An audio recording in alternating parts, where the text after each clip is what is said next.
Google Incorporated shares tumbled Thursday after the company unexpectedly released its third-quarter results early, showing the search giant widely missing Wall Street's profit estimates. Trading in Google/GOG shares was halted for a time after the stock plunged more than 9% to $687.30 following the release of results that weren't expected after Thursday's closing bell. The stock ended the session down 8%, closing at $695. Google's market capitalization fell by $19.8 billion. The stock edged up fractionally in after-hours trading. The initial filing with the Securities and Exchange Commission included the "Thank you for trying verbose.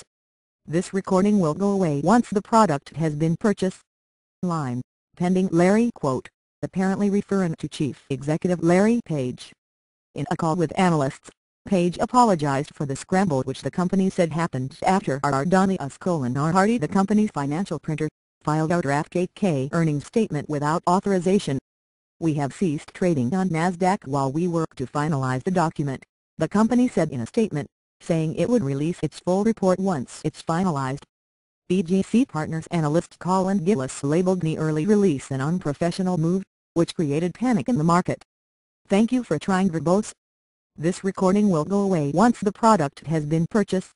See, Google's early release draws Twitter's fair response. Sanjay Shirodkar, attorney at DLA Piper in Washington, said a printer typically gets the company's approval before sending the report to the SEC's electronic filing system.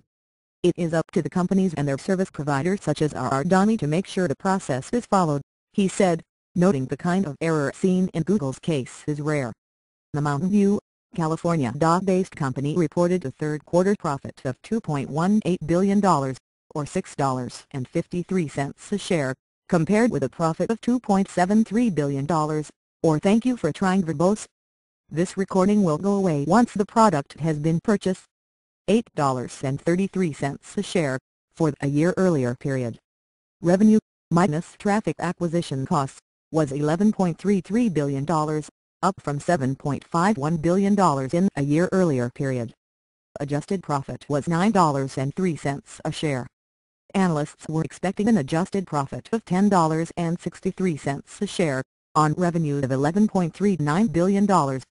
It was Google's first full quarter following its acquisition of Motorola Mobility, and the impact of the merger was evident in the results, which showed $527 million operating loss for Motorola Mobility. The company reported a 33% gain in pay clicks, the number of times internet users click "Thank you for trying verbose. This recording will go away once the product has been purchased" on the company's advertising and generate revenue over the third quarter of 2011. However, Google said average cost per click, which is the prices paid for Google's online ads, slipped about 15% from a year earlier period. Gillis said the rate of decrease was higher than the consensus of a decline of about 6.8%. "Everybody kept talking about cost per click strengthening, but it didn't," he told MarketWatch.